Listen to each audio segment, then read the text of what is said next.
श्री स्वामी समर्थ. श्री नवनाथ भक्तिसार कथामृत अध्याय 8. सूर्याबरोबर युद्ध. मच्छिंद्रनाथ तीर्थे हिंडत हिंडत द्वारकेस गेला व गोमतीचे स्नान करून रामचंद्राचे दर्शन घेऊन अयोध्येस आला. तेथे शरयू तीरी स्नान करून रामचंद्राचे दर्शन घेण्याकरिता देवालयाकडे चालला.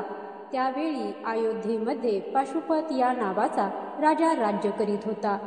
हा सूर्यवंशीय श्री रामचंद्राचा वंशज होय. तो आपल्या सैन्यासह श्री रामचंद्राचे दर्शन घेण्याकरिता देवालयात गेला होता. राजा देवालयात पूजेस गेला असता देवळाभोवती पाऊल ठेवण्यास जागा नाही इतकी दाटी झाली होती. तशा गर्दीतून मच्छिंद्रनाथाची स्वारी रामाचे दर्शन घेण्यासाठी पुढे घुसली व तो जेमतेम देवळाच्या दरवाजापाशी आला. पण द्वारपाळांनी त्यास आत जाण्यास अटकाव केला. मच्छिंद्रनाथ उतावळीने देवळात जात असता त्याच्याशी द्वारपाळ उद्धटपणे बोलू लागले. त्यांनी मर्यादा न ठेविता पुष्कळ अपशब्दांनी ताडण करून व शेवटी हात धरून त्यास मागे लोटले. अशी अप्रतिष्ठा झाली तेव्हा मच्छिंद्रनाथासही वाईट वाटले. त्यास संताप आला असतानाही त्याने तो विवेकाने सहन केला, कारण सेवकांबरोबर तंटा करणे शोभत नाही. ह्या विचाराने तो उगीच राहून द्वारपालाशी न बोलता राजासच शिक्षा करण्याचा विचार त्याने मनात आणला. राजाचा जीव संकटात पडल्यानंतर सर्व ताबेदार मंडळींचा जीव खालवर होऊन अवघे फिकिरीत पडतील ह्या हेतूने त्याने स्पर्शास्त्र मंत्र म्हणून व रामाचे नाव घेऊन भस्म मंत्रून ठेविले. नंतर राजाने देवीची पूजा करून हात जोडून जमिनीस साष्टांग नमस्कार घातला. त्याचे कपाळ जमिनीस लागले आहे अशी संधी पाहून त्या स्पर्शास्त्राने आपला अंमल राजावर बसविला व त्यामुळे राजास जमिनीपासून सुटे होता येईना. तो चिटकून राहिला. त्याने पुष्कळ खटपट करून पाहिली पण निष्फळ. मग राजाने प्रधानास बोलावून हा प्रकार कळविला. मंत्री मोठा चाणाक्ष होता. तो लागलाच बाहेर येऊन कोणाबरोबर कोणता तंटाबखेडा झाला आहे काय याची चौकशी करू लागला. त्याने तर्काने असे धोरण बांधले की नगरात कोणी जती किंवा साधू आला असेल. त्याचा राजसेवकांनी छळ केल्यामुळे तो रागवला असावा. मग त्याने राग मनात ठेविल्यामुळे भगवंतास ही गोष्ट सहन न होऊन त्याचाच क्षोभ असावा. म्हणून देवीच्या भक्ताचा छळ कदापि कोणी करू नये. येथेही यावेळी असाच काहीतरी छळ राजसेवकांकडून होऊन भगवंतास शस्त्र धरावे लागल्यामुळे ह्या परिणामास गोष्ट आली असावी असा तर्क करून शोध चालविला. तो देवळाच्या दाराशी येताच सर्व खबर त्यास लागली. त्याने मच्छिंद्रनाथास शोधून काढिले. मग तो त्याच्या पाया पडला व हात जोडून प्रार्थना करू लागला की आता स्वामींनी कृपा करावी. तुम्ही संत शांतीचे भांडार, औदार्याला तर सीमाच नाही. या भाषणाने मच्छिंद्रनाथाचा क्रोध शांत होऊन त्यास संतोष वाटला. मग हातात भस्म घेऊन विभक्त मंत्र म्हणून त्यास भस्म फुंकताच राजा जमिनीस चिटकलेला होता तो लागला सुटा झाला. राजा उठून बसल्याची बातमी लागताच प्रधानाने मच्छिंद्रनाथाचा हात धरून त्यास देवळात नेले व राजास झालेला समग्र वृत्तांत निवेदन केला. मग राजा त्याच्या पाया पडला व नाव विचारू लागला असता मला मच्छिंद्र म्हणतात म्हणून त्याने त्यास सांगितले. मच्छिंद्रनाथाची कीर्ती पूर्वीच राजास ऐकून ठाऊक झालेली होती.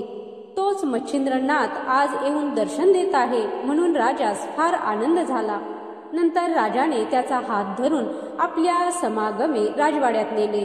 तेथे सिंहासनावर बसवून त्याची षोडशोपचारांनी पूजा केली व स्वतः त्याच्या सेवेकरिता हात जोडून उभा राहिला.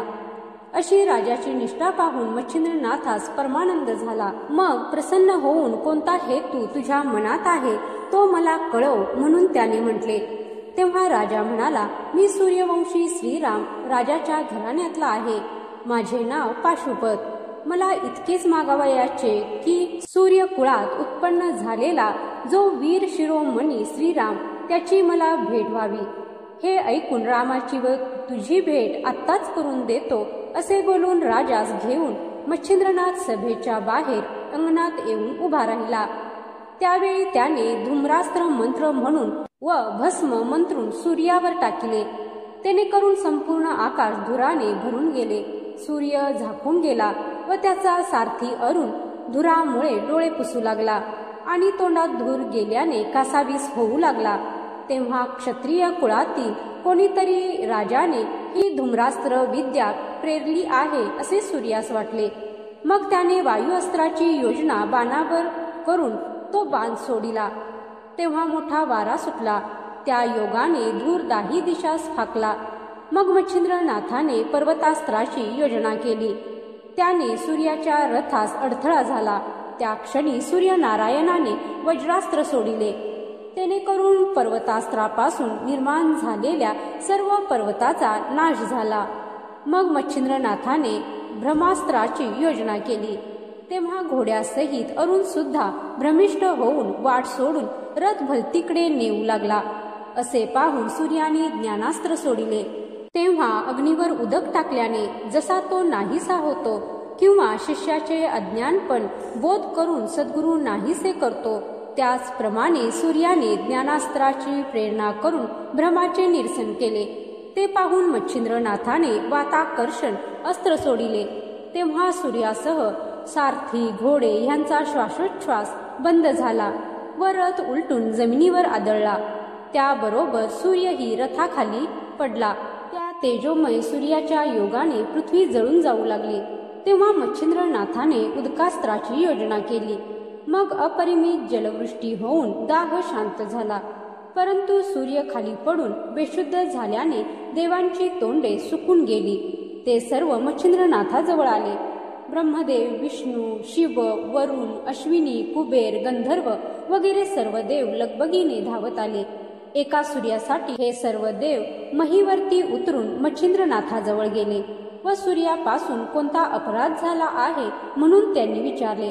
तेव्हा मच्छिंद्रनाथाने नमस्कार केला आणि उत्तर दिले, हा पाशुपत राजा सूर्य कुळातला असताही सूर्य आपल्या वंशाचा बिलकुल समाचार घेत नाही व ह्याच्याकडे नुसता ढुंकून सुद्धा पाहत नाही। पाशुपत राजा सूर्यास आवडत नाही, म्हणून त्यास वळणावर आणण्यासाठी मला असे करावे लागले। असे करण्यामध्ये आणखी दुसरे हेतू आहेत। माझ्या साबरी मंत्रविद्येला सूर्याचे बिनहरकत सहाय्य मिळावे व ज्याने सूर्यवंशामध्ये अवतरून विजयध्वज लाविला त्या श्री रामचंद्रांची या पाशुपत राजास भेट व्हावी, का की या राजाचा मजवर पूर्ण लोभ आहे। यास्तव हे चक्रपाणी माझे इतके हेतू पुरवावे। हे ऐकून विष्णूने सांगितले की तुझ्या मनाप्रमाणे सर्व गोष्टी घडून येतील, परंतु अगोदर सूर्याला सावध कर। तो तुझ्या मंत्राला सर्व गोष्टींनी अनुकूल असून जेथे त्याचे नाव निघेल तेथे तो स्वतः येऊन तुझे कार्य पार पाडून देईल। सहज सूर्याचे नाव घेतले असता पातक भस्म होते, मग ते मंत्रप्रयोगाच्या जोडीने घेतले तर फारच उत्तम फल प्राप्त होईल। आम्ही सर्व देव तुझ्या कार्यासाठी उतरलो आहो। आता विलंब न करिता यास लवकर उठीव। वीरभद्राच्या युद्ध प्रसंगाच्या वेळेस आम्ही तुझ्या म्हणण्याप्रमाणे वागण्याचे कबूल केले। नागपत्र अश्वत्थाच्या ठिकाणी तुला वरदाने दिली, असे असता अजून संशयात का पडतोस? असे बोलून सर्व देवांनी दुःखापासून सोडविण्याबद्दल मनस्वी भीड घातली। परंतु मच्छिंद्रनाथाने सांगितले की पाशुपत राजास रामाचे दर्शन करवा, म्हणजे माझ्या मनाला स्वस्थता वाटेल। हे ऐकताच रामचंद्र प्रगट झाले, तेव्हा राजास व नाथास अपार आनंद झाला। नंतर मच्छिंद्रनाथ पाशुपत राजासह रामाच्या पाया पडला, त्यास रामाने पोटाशी धरिले। त्याच वेळी मच्छिंद्राने रामाची प्रार्थना केली की तुझे नाम श्रेष्ठ होय। साबरी विद्येच्या मंत्रयोगामध्ये तुझे नाव येईल, तेव्हा तू येथे हजर राहून ते कार्य सिद्धीस न्यावेस व ह्याबद्दल प्रसन्न मनाने वचनादाखल माझ्या हातावर हात द्यावा। हे ऐकून रामाने म्हटले की तिन्ही देवांचा अवतार दत्तात्रय, त्याचा पूर्णपणे वरदहस्त तुझ्या मस्तकावर, तो पूर्ण ब्रह्म नरसिंह अवतार, त्याचीही तुला पूर्ण अनुकूलता। मग मी का तुला सहाय्य न व्हावे? तर तुला मी सर्वस्वी सहाय्य आहे। मंत्रात माझे नाव निघताच मी ते कार्य करीन, असे त्यास रामाने वचन दिले। त्यावेळी त्याने असेही सांगितले की तू कवी नारायणाचा अवतार असल्यामुळे आपण उभयता एकच आहो। असे सांगून सूर्यास उठविण्यासाठी रामाने मच्छिंद्रनाथाचे पुष्कळ आर्जव केले. मच्छिंद्रनाथाचा त्या वेळेचा आनंद अपरिमित होता. मग मच्छिंद्रनाथाने वायुक्त अस्त्रमंत्र म्हणून भस्म टाकीताच सूर्य सावध झाला व त्याने सर्व देवांना जवळ बोलविले. सर्व देवांनी त्यास नमस्कार केला. पुढे हा कोणत्या वीराचा प्रताप म्हणून सूर्याने विष्णूस विचारले व मला हात दाखविणाऱ्या प्रताप वीरास एकदा आणून मला भेटवा म्हणून सांगितले. सूर्यास भेटण्यासाठी देवांनी मच्छिंद्रनाथास बोलविले. मग सूर्यापासून दाह न व्हावा म्हणून चंद्रास्त्र मंत्रून नाथ त्यास भेटावयास गेला. नमस्कार केल्यानंतर सूर्याने त्यास नावगाव विचारली असता विष्णूनेच मुळापासून त्यास कथा सांगितली. तेव्हा सूर्याने मच्छिंद्रनाथास साबरी विद्येस सहाय्य असल्याबद्दल वचन दिले. मग पाशुपत राजास त्याच्या पायावर घातले. आपला वंशज पाहून सूर्यास आनंद झाला. मग त्याचे समाधान करून सूर्यासह सर्व देव आपापल्या ठिकाणी गेले. मच्छिंद्रनाथही राजाचा निरोप घेऊन व रामाचे दर्शन घेऊन पुढे तीर्थयात्रा करीत चालला. या अध्यायाच्या नित्य पठणाने बऱ्याच दिवसात न भेटलेली मंडळी घरी येऊन भेटतील व त्यामुळे त्यांच्याविषयीची चिंता दूर होईल. 8वा अध्याय समाप्त. जय श्री स्वामी समर्थ.